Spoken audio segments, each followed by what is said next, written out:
ಕುಣಿಗಲ್ ತಾಲೂಕಿನ ಬಿಳಿ ದೇವಾಲಯ ಗ್ರಾಮದಲ್ಲಿರುವ ಹಾಲಿನ ಡೈರಿ ಬಳಿ ಗ್ರಾಮಸ್ಥರು ಹಾಗೂ ಹಾಲಿನ ಡೈರಿ ನಿರ್ದೇಶಕರ ನಡುವೆ ಮಾತಿನ ಚಕಮಕಿ ನಡೆಯಿತು. ಈ ಹಿಂದೆ ಕಾರ್ಯದರ್ಶಿಯಾಗಿ ನಿಧನ ಹೊಂದಿದ ಹಿನ್ನೆಲೆಯಲ್ಲಿ ಅನುಕಂಪದ ಆಧಾರದ ಮೇಲೆ ಕಾರ್ಯದರ್ಶಿಯಾಗಿ ಆಯ್ಕೆ ಮಾಡಿರುವುದು ಸಹಕಾರ ಸಂಘದ ನಿಬಂಧನೆಗಳನ್ನು ಗಾಳಿಗೆ ತೂರಿದ್ದಾರೆ ಹಾಗೂ ಅವರು ಆಯ್ಕೆಯಾದ ಪತ್ರವನ್ನು ತೋರಿಸಿ ಎಂದು ಗ್ರಾಮಸ್ಥರು ಪಟ್ಟು ಹಿಡಿದರು. ಈ ವೇಳೆ ಯಾವುದೇ ದಾಖಲೆಗಳನ್ನು ನೀಡದೆ ಮೌಖಿಕವಾಗಿ ಆದೇಶವನ್ನು ನೀಡಲಾಗಿದೆ ಎಂದು ಬಿಳಿ ದೇವಾಲಯ ಡೈರಿ ಅಧ್ಯಕ್ಷರಾದ ರಾಮಚಂದ್ರ ಅವರು ತಿಳಿಸಿದ್ದಾರೆ. ಕಾರ್ಯದರ್ಶಿಯನ್ನು ಹಾಲಿನ ಡೈರಿಯಿಂದ ಹೊರಗೆ ಕಳಿಸಿ ರೈತರು ತಂದಿದ್ದ ಹಾಲನ್ನು ಹಳಿಸಲು ಅನುವು ಮಾಡಿಕೊಟ್ಟರು. ವರದಿ HM Ashok, ಪ್ರಜಾಪವ TV, Kunigal.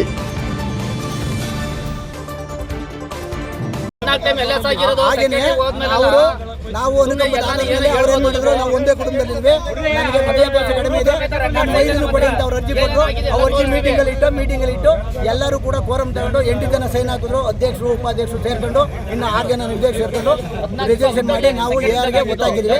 AR approval ಕೊಡ್ತೀನಿ ಅಂತ ಕೂಡ ನಾವು ಕೂಡ ಫೋನಲ್ಲಿ ಕಾಂಟ್ಯಾಕ್ಟ್ ಮಾಡಿದ್ರು. ಕಾನೂನುಬದ್ಧವಾಗಿ ನಾನು ಕೊಡ್ತೀನಪ್ಪ, ಆದೇಶ ಮಾಡ್ತೀನಿ ಅಂತ ಹೇಳಿದ್ರೆ ಅಲ್ಲಿವರೆಗೂ ಸುಪ್ರಿಯದ್ರು ಏನು ಹೇಳಿದ್ರು, ನೀವು ಹಾಲು ಅಲ್ಸಪ್ಪ ಮಾಡಬೇಡ ಅಂತ ಹೇಳ್ತಿದ್ರಲ್ಲ ಅವರು ಯಾರಲ್ಲ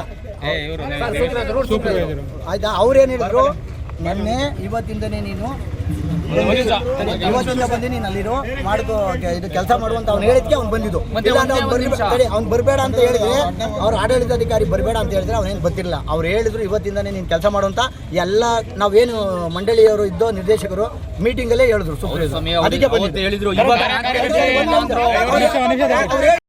ಎಲ್ಲೆಲ್ಲಾರಾಗದೆ ನಮ್ಮ ಸೊಸೈಟಿ ಲಾಸ್ ಆಗದೆ ಅಂತ ನಾನು ಅವತ್ತ ಪ್ರತಿದಿನ ಡೈರಿ ಒಳಗೆ ನೋಡ್ತಾ ಇದ್ದ. ನಾನು ನನಗೆ ಗೊತ್ತಾದ್ರು ಕಷ್ಟ ಸುಖ ಏನು ಅಂತ.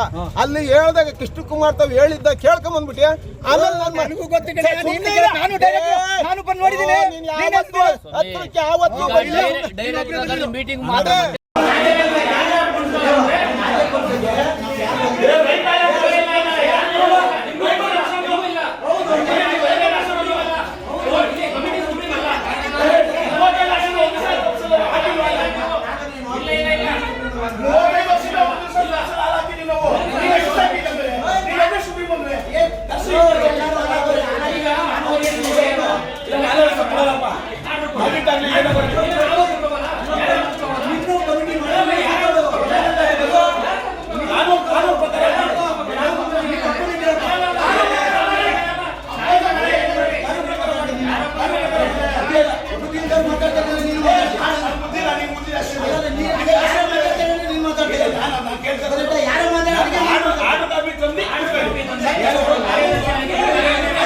ಮೀಟಿಂಗಲ್ಲಿ ರೆಜಲ್ಯೂಷನ್ ಏನಿಲ್ಲ, ನಾವು ಸೆಕ್ರೆಟರಿ ಆಯ್ಕೆ ಮಾಡೋದಕ್ಕೆ ಅಂತ ನಾವು ಕರೆದಿದ್ವಿ ಮೀಟಿಂಗು.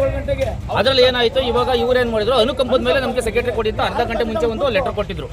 ನಾವು ಹೇಳಿದ್ವಿ ಅವ್ರ ಹೆಂಡತಿಗೆ ಆದ್ರೆ ಕೆಲಸ ಕೊಡ್ತೀವಿ. ನಾನು ಹೇಳೋದು ಇಲ್ಲ, ಅದು ಅವರು ಕೊಟ್ಟಿದ್ದು. ನೀನೇ ಕೊಟ್ಟಲ್ಲಪ್ಪ ನನಗೆ. ಅವ್ರು ಹೇಳಕ್ ಕೊಟ್ರಿ, ಅವ್ರು ಹೇಳಕ್ ಮಾತಾಡಕ್ಕೆ ನಾನು ಹೇಳ್ತಾ ಇದ್ದೀನಿ. ಅವಾಗ ಲೆಟರ್ ಕೊಟ್ಟರು, ನಾನು ಅವಾಗ ಅವ್ರು ಹೇಳಿದ್ದೀನಿ. ಅದಕ್ಕೆ ನಾನು ತಗೊಂಡು ಅವರು ಹೆಂಡತಿಗೆ ಮಾತ್ರ ಕೊಡ್ಬೋದು, ನಾವು ಅನುಕಂಪದ ಮೇಲೆ ಅವರು ಇವ್ರಿಗೆಲ್ಲ ಕುಟುಂಬಕ್ಕೆಲ್ಲ ಕೊಡೋಕ್ಕಾಗಲ್ಲ. ಅವರು ಸೂಕ್ತವೇದರಿದ್ದಾರಲ್ಲ, ಇಲ್ಲ ಕೊಡ್ಬೋದು, ಯಾಕೆ ಕೊಡೋಕ್ಕಾಗಲ್ಲ, ಅವ್ರು ಕೊಟ್ಟರೆ ಇಲ್ಲಿ ಕೊಟ್ಟವ್ರೆ ಅಂತ ಹೇಳಿ ನಾವು ಅದನ್ನೇ ತೋರಿಸಿ ಯಾವ್ದು ಕಾನೂನಲ್ಲಿದೆ ತೋರಿಸಿ ಅಂತ ನಾವು ಕೇಳಿದ್ವಿ. ಇಲ್ಲರೇ ನಾವು ಹಂಗೆ ಮಾಡೋಕ್ಕಾಗಲ್ಲ, ನೀವು ಮಾಡಿದ್ವಿ ಅಂತ ತಾತ್ಕಾಲಿಕ ಮಾಡ್ತಾ ಇದ್ದೀವಿ, ತಾತ್ಕಾಲಿಕ ಅಂತ ಕೊಟ್ಟಿದ್ದೀವಿ ಅಂತ ಕೊಟ್ಟಿದ್ರು. ಆಯಿತು, ಕೊಟ್ಟಿದ್ದು ಆಯಿತು ಆಯಿತು, ಅವೆಲ್ಲ ಒಪ್ಪಿಗೆ ಆಯಿತು. ಒಪ್ಪಿಗೆ ಆದಮೇಲೆ ಒಂದು ಏರಿಂದ ಪರ್ಮಿಷನ್ ತಗೋಬೇಕಲ್ವ, ಇವರು ಅಪ್ರೂವಲ್ ತಗೊಂಡು ಕೆಲಸಕ್ಕೆ ಜಾಯ್ನ್ ಆಗಬೇಕಾ, ಇಲ್ಲ ಮುಂಚೆ ಏಕೆ ಜಾಯ್ನ್ ಆಗ್ಬೋದಾ ನೀವು ಹೇಳಿ. ಈಗ ಆಯ್ಕೆ ಮಾಡ್ಕೊಂಡ್ರೆ